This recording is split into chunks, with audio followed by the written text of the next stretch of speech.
नमस्कार, मैं अमित मणि तिवारी स्वागत करता हूं आपके अपने YouTube channel the Amit sir classes में। हम लोग पिछले क्लास में मौर्योत्तर काल के बारे में पढ़े थे और आज हम लोग क्या करेंगे कि जो मौर्योत्तर काल का पार्ट था उसको आगे बढ़ाएंगे। आज हम आंध्र सातवाहन के बारे में देखेंगे तथा अन्य टॉपिकों को भी देखेंगे। आंध्र सातवाहन के जो समय काल की बात की जाती है यह 30 ईसा पूर्व से लेकर 250 ईसा पूर्व तक इनके बारे में बात किया जाता है। कहा जाता है कि मौर्यों के बाद दक्षिण भारत में सबसे प्रभावशाली राज्य था। अगर किसी का दक्षिण भारत में सबसे प्रभावशाली राज्य था तो मौर्यों के बाद आंध्र सातवाहन का ही दक्षिणी भारत में सबसे प्रभावशाली राज्य था। इनके क्षेत्र के बारे में बात किया जाए तो इनका क्षेत्र यह महाराष्ट्र, आंध्रा और कर्नाटक का क्षेत्र था। यह इस प्रकार का क्षेत्र था इनके, ठीक है, इनके अधीन में ये इस प्रकार का क्षेत्र था जिसमें महाराष्ट्र, आंध्र और कर्नाटक आते हैं। इन्होंने जो मुद्रा चलाई थी वो चांदी, तांबा, शीशे व पोटीन के चलाए थे, ठीक है। इनकी आरंभिक राजधानियों के बारे में भी प्रश्न कई बार पूछा जाता है। तो इनकी आरंभिक राजधानी अमरावती, जो वर्तमान में आपको पता होगा कि यह आंध्र प्रदेश की राजधानी अमरावती है। बाद में इनकी राजधानी प्रतिष्ठान अर्थात पैठण बन जाता है। कई जगह पे प्रतिष्ठान अर्थात पैठण को महाराष्ट्र बताया जाता है तो कई जगह पे आंध्र प्रदेश इसको बताया जाता है, ठीक है, आंध्र प्रदेश। ये बात ध्यान में रखिएगा कि जो प्रतिष्ठान अर्थात पैठण इनकी बाद में जो राजधानी हुई, इस राजधानी के बारे में बताया जाता है कि या तो ये आंध्र प्रदेश में है या तो ये महाराष्ट्र में है। इस वंश की स्थापना सिमुक ने की थी, ठीक है, लेकिन इसे हम आंध्र सातवाहन वंश कहते हैं तो वास्तव में ये आंध्र सातवाहन वंश नहीं है। पुराणों में इसे आंध्र वंश और अभिलेखों में इसे सातवाहन वंश कहा जाता है। पुराणों में आंध्र वंश तथा अभिलेखों में सातवाहन वंश कहा जाता है, इस कारण इसे आंध्र सातवाहन वंश कहा जाता है, ठीक है। अब बात करते हैं जो इनके सबसे प्रमुख राजा हुए वो सातकर्णी प्रथम हुए। सातकर्णी प्रथम जो आंध्र सातवाहन के प्रमुख राजा हुए और इनकी उपलब्धियों का जो वर्णन है, इनकी रानी है जिनका नाम है नागनिका या नायनिका। नागनिका या नायनिका इनकी रानी है जिनका एक अभिलेख है जिस अभिलेख का नाम है नाना घाट का अभिलेख। जो सातकड़ी की रानी थी जिनका नाम था नागनिका या नायनिका, इन्होंने एक अभिलेख लिखवाया था जिस अभिलेख का नाम है नाना घाट का अभिलेख। इस अभिलेख से सातकर्णी प्रथम की उपलब्धियों के बारे में जानकारी मिलती है और कहा जाता है कि इन उपलब्धियों में इन्हें दक्षिणापति या अप्रतिहत चक्र भी कहा जाता है। रानी के जो रानी नागनिका या नायनिका के नानाघाट अभिलेख था उनमें जो सातकर्णी प्रथम के उपलब्धियों के बारे में चर्चा मिलती है जिसे दक्षिणापति या अप्रतिहत चक्र भी कहा जाता है। सातकर्णी के बारे में कहा जाता है कि इन्होंने 2 अश्वमेध यज्ञ करवाए थे और 1 राजसूय यज्ञ भी करवाए थे। 2 अश्वमेध यज्ञ और 1 राजसूय यज्ञ भी करवाए थे।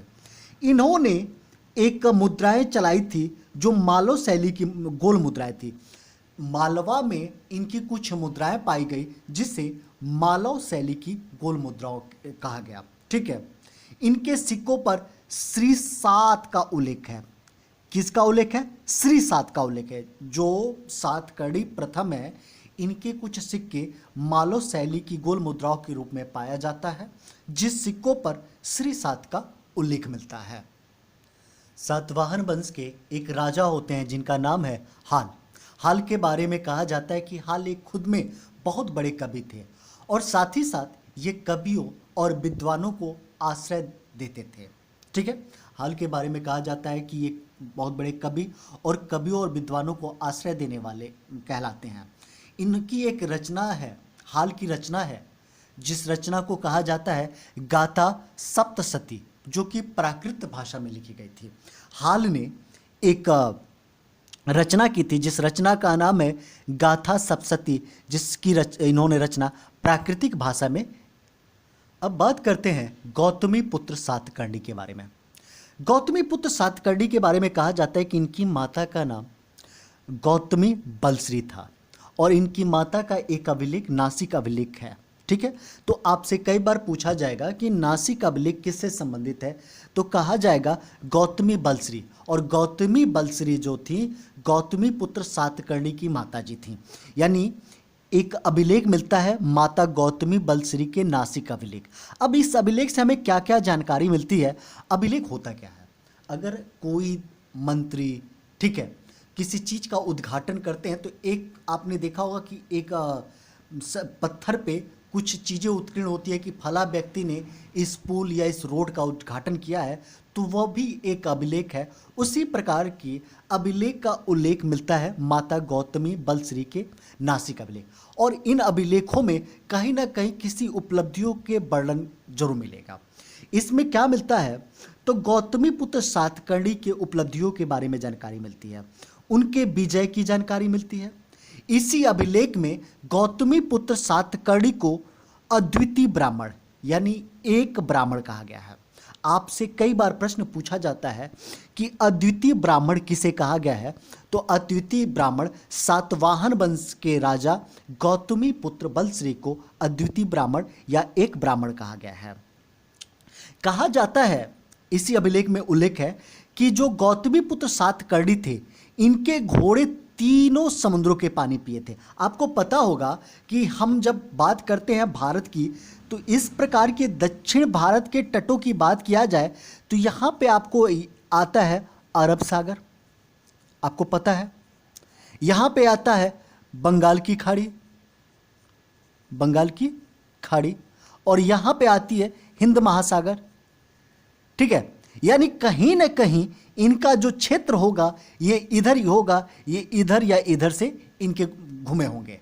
ठीक है, तो इनके बारे में कहा जाता है कि गौतमी बलश्री की जो नासिक का अभिलेख है, उस अभिलेख से यह सूचना मिलती है कि जो गौतमी पुत्र सातकर्णी हैं, इनके घोड़ों ने तीनों समुद्रों को पानी पिया था।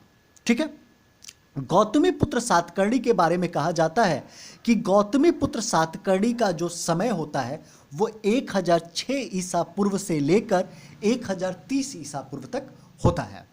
ठीक है, अब गौतमी पुत्र सातकर्णी के बारे में कहा जाता है कि यह बड़ व्यवस्था के रक्षक थे। और बड़ व्यवस्था का सर्वप्रथम उल्लेख आपको पता है कि ऋग्वेद के 10वें मंडल के पुरुष सूक्त से मिलता है। ठीक है, तो ये जो गौतमी पुत्र सातकर्णी थे, ये क्या थे, ये बड़ व्यवस्था के रक्षक थे। तो आपसे कई बार पूछ दिया जाएगा कि कौन सा वंश जो था यह बड़ व्यवस्था का रक्षक था, तो आप बताएंगे सातवाहन वंश। और सातवाहन वंश में कौन राजा था, तो आप बताएंगे गौतमी पुत्र सातकर्णी। और सातकर्णी का समय कितना था, तो सातकर्णी का समय 106 ईस्वी से 130 ईस्वी तक था। इनकी कुछ उपलब्धियों के बारे में बात करते हैं, तो इन्हें वेणकटक स्वामी कहा जाता है। ठीक है, और वेणकटक स्वामी क्यों कहा जाता है, क्योंकि इन्होंने वेणकटक नगर की स्थापना की थी। वेणकटक नगर की स्थापना करने की वजह से इन्हें वेणकटक स्वामी कहा जाता है। इन्होंने शक का एक शक शासक था जिसका नाम था नहपान, शक शासक जिसका नाम था नहपान। गौतमी पुत्र सातकर्णी ने उस शक शासक नहपान को भी युद्ध में हराया था। गौतमी पुत्र सातकर्णी एक उपाधि धारण करते हैं जिस उपाधि का नाम है राजा राम। कई बार प्रश्न पूछा जाता है। साथ ही साथ ये बिंद नरेश का भी उपाधि धारण करते हैं। इस प्रकार इनकी उपाधियों के बारे में बात किया जाए तो वेणकटक स्वामी, राजा राम, बिंध्य नरेश, ये तीन उपाधियां ये धारण करते हैं। आगे इनकी राज्यों की बात करें तो उत्तर में मालवा, मालवा आपको पता है कि जो कहते हैं कि मध्य प्रदेश का कुछ पश्चिमी हिस्सा आ जाएगा। उत्तर प्रदेश में उत्तर में मालवा से लेकर दक्षिण में कर्नाटक तक इनका क्या था, राज था। इनके बारे में कहा जाता है कि इन्होंने ग्रामदान किया था और ग्रामदान दो लोगों को किया था। एक बौद्ध भिक्षु को किया था। जो बौद्ध भिक्षुओं को गांव दान किया था उसे हम अज कालकीय कहते हैं। उसे कौन से गांव दान किया था? अज कालकीय। जो कालकीय वाला नहीं है, आपने बाहुबली देखा होगा, तो वैसे याद कर लीजिएगा। बौद्धों के लिए बौद्धों से बाहुबली और अज कालकीय मतलब कालकीय। ठीक है, अज कालकीय गांव बौद्धों संघ को दान किया था। और कार्ले के भिक्षुओं को कर्जक, कार्ले के भिक्षुओं को कौन सा किया था? कर्जक, यानी क से कार्ले और क से कर्जक। ठीक है। अब नासिक के जोगल थंबी से चांदी के लगभग 8000 सिक्के मिले हैं। ठीक है। इन सिक्कों में एक तरफ नहापान तथा दूसरी तरफ गौतमी पुत्र सातकर्णी का नाम उल्लेख है। नासिक से जो जोगल थंबी से चांदी के लगभग 8000 सिक्के प्राप्त हुए हैं। उन सिक्कों के एक तरफ क्या प्राप्त हुआ है? नहापान, और दूसरी तरफ गौतमी पुत्र सातकर्णी का उल्लेख मिलता है। ठीक है। अब बात करते हैं नेक्स्ट राजा के बारे में, जिनका नाम है वशिष्ठ पुत्र पुलुमावी। ठीक है। इनका जो समय होता है 130 ईस्वी से 154 ईस्वी के बारे में। अब वशिष्ठ पुत्र पुलुमावी जो होते हैं गौतमी पुत्र सातकर्णी के ही पुत्र होते हैं। ये प्रथम आंध्र सम्राट होते हैं, अर्थात ये आंध्र प्रदेश में क्या किए होंगे? कब्जा किए होंगे। अब इनकी राजधानी पैठन अर्थात प्रतिष्ठान, वही पैठन जिसको हमने बताया था महाराष्ट्र, अर्थात यहाँ पे ये पैठन और या प्रतिष्ठान को बताया जाता है कि गोदावरी नदी के तट पर स्थित है। तो आप एक काम करिएगा कि जो पैठन अर्थात प्रतिष्ठान है इसको आंध्र प्रदेश लगाइएगा, जब आंध्र प्रदेश ना मिले तब महाराष्ट्र लगाइएगा। ठीक है। तो जो ये अपनी राजधानी वशिष्ठ पुत्र पुलुमावी ने अपनी राजधानी पैठन यानी प्रतिष्ठान को स्थानांतरित किया गोदावरी नदी के तट पर। शक शासक रुद्रदामन को 2 बार पराजित किया था। इन्होंने क्या किया था कि जो शक शासक रुद्रदामन है, रुद्रदामन के बारे में हम बहुत बार पढ़ेंगे, बहुत अच्छे बारे में इनके बारे में पढ़ेंगे। तो शक शासक रुद्रदामन को वशिष्ठी पुत्र पुलुमावी ने 2 बार हराया था और इन्होंने अपने लिए दक्षिणा पथेश्वर की उपाधि धारण की थी। दक्षिणा पथेश्वर क्यों? क्योंकि इन्होंने जब शक शासक रुद्रदामन को हराया तब ये उपाधि धारण की। पुराणों में वशिष्ठ पुत्र पुलुमावी को पुलोमा कहा जाता है। पुराणों में वशिष्ठ पुत्र पुलुमावी को पुलोमा कहा जाता है। आगे बात करते हैं यज्ञ श्री सातकर्णी। 174 ईस्वी से 203 ईस्वी तक इन्होंने शासन किया था। कहा जाता है यज्ञ श्री सातकर्णी अंतिम महान शासक थे। ठीक है। उसके बाद इनके बारे में कहा जाता है यह जल और यह व्यापार व जल प्रेमी थे। ठीक है। व्यापार और जल प्रेमी होने के कारण इन्हें क्या किया जाता है? उनके सिक्कों पर जहाज के चित्र बने हुए थे।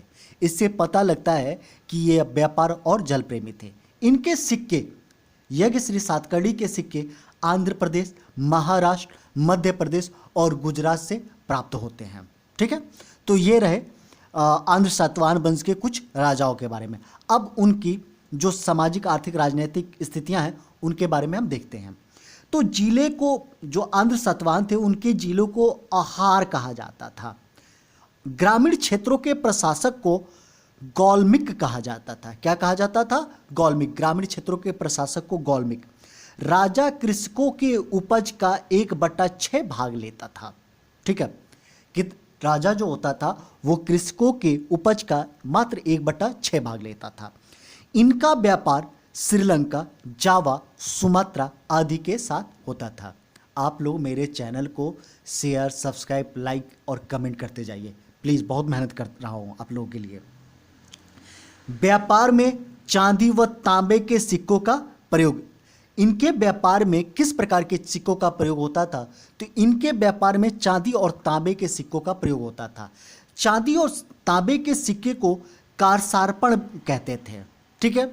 ये लोग स्वर्ण मुद्राओं का भी प्रयोग करते थे जिसे सुवर्ण कहा जाता था। और एक स्वर्ण मुद्रा जो होता था वो 35 चांदी के कारसार्पण के बराबर होता था।